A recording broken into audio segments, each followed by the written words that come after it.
¿Qué tal? Qué honor, qué gran privilegio es volvernos a encontrar en este nuestro canal Respira. Una vez más contigo, David Soy Nestrosa.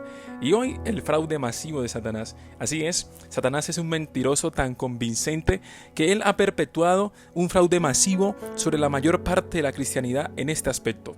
Mira, Isaías 33:14 nos dice que los pecadores se asombran en Sión, espanto sobrecogió a los hipócritas.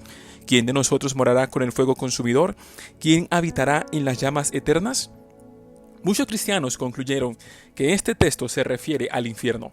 Pero, ¿qué dice la Biblia? O más bien, ¿quién dice que habitará allá? El siguiente verso nos da la respuesta: el que anda en justicia y habla lo recto, el que aborrece la ganancia de violencias, el que sacude sus manos para no recibir cohecho, el que tapa sus oídos para no oír propuestas sanguinarias, el que cierra sus ojos para no ver cosa mala. Entonces, ¿deberíamos simplemente basarnos en la fe al abordar el texto? ¿Dios lo dijo, yo lo creo, eso es suficiente? ¿O deberíamos hacernos preguntas? Si tomamos la Biblia como un todo, empezando en el Génesis y estudiando todos los otros libros, descubriremos que algo sumamente muy interesante. Y es, en Éxodo 3, cuando Dios le habló a Moisés desde la zarza ardía.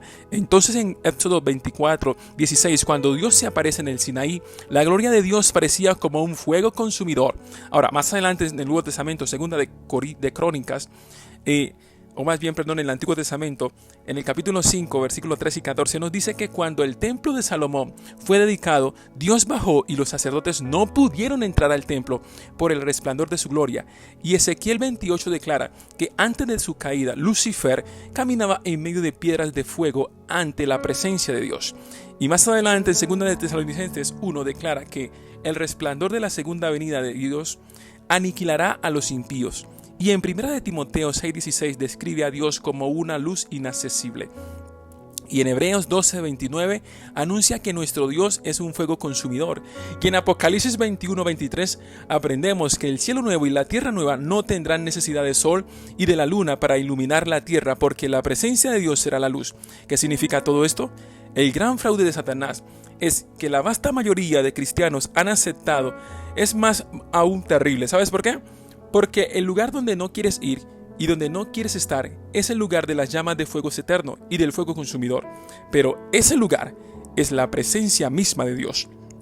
La gloria de Dios consume a todos los que no están en armonía con Él, pero también da vida y cura a quienes sí están en armonía con Dios. Su gloria transformará al justo, como lo hizo con Moisés cuando estuvo en el monte en la presencia de Dios. Cuando Moisés bajó del monte Sinaí, él irradiaba tanta la gloria de Dios que los israelitas le rogaron que usara un velo porque no podían resistir observarlo ni verlo. ¿Ves? Cristo demostró la misma realidad justo antes de su crucifixión. Demostró que el fuego no es el que destruye. Él caminó en el fuego consumidor en el monte de la transfiguración. Allí la ardiente gloria de Dios envolvió a Cristo. ¿Y qué sucedió? ¿Lo quemó en el fuego? ¿Lo hirió? Absolutamente no. El fuego fue inofensivo porque Cristo estaba sin pecado. Cristo reveló que el fuego no es el que destruye, es el pecado el que destruye. Es el pecado el que aniquila al pecador y no Dios. Y la verdad que presenta la Biblia es simple. Dios le da libre albedrío a todos. Y si nosotros escogemos rechazar sus métodos, lentamente vamos a destruir nuestra habilidad de razonar. También vamos a debilitar nuestra conciencia y vamos a perder la habilidad de gobernarnos a nosotros mismos. Y vamos a preferir los métodos del egoísmo, la fuerza, la explotación, el engaño y el secretismo, a cambio de escoger la verdad, el amor, la sinceridad y la libertad. En ese proceso nos alejamos tanto de la armonía con Dios que su presencia llega a ser como un fuego consumidor.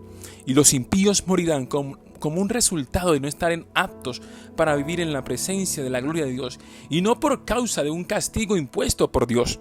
Pero aquellos que han cooperado con Dios para restaurar su imagen en sus vidas, en tu vida, en mi vida, operando de nuevo bajo los principios del amor, operando bajo nuevo de la verdad, de la sinceridad y de la libertad, seremos transformados por su presencia y viviremos por siempre ante su gloria vivificante, una llama eterna y el fuego consumidor que nos va a transformar.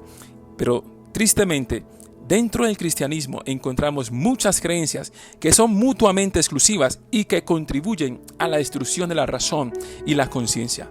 Dios no quiere que aceptemos nada, escucha esto, Dios no quiere que aceptemos nada sin antes darnos suficiente evidencia que apela a nuestra razón. Creer sin evidencia es ser una persona irracional y puede hacerse solo cuando la razón no está en funcionamiento. Pero las creencias, que son mutuamente exclusivas, no son la única manera para destruir la razón y la conciencia. Uno de los logros más grandes de Satanás es hacer que los cristianos enseñen como virtuosas aquellas actividades que debilitan la razón. Y no te pierdas nuestro próximo capítulo, porque te diré 3 días que estuvieron totalmente confundidos. Mi nombre es Davison Inestrosa y para mí es un gusto, es un honor traerte un episodio más de cómo Dios nos ha creado y lo que Él quiere que entendamos para ser sanados y libres de muchas heridas. Y en esta ocasión, de los engaños del enemigo, de Satanás. Bendiciones, recuerda compartir con otros y hacer de este proceso un espacio maravilloso.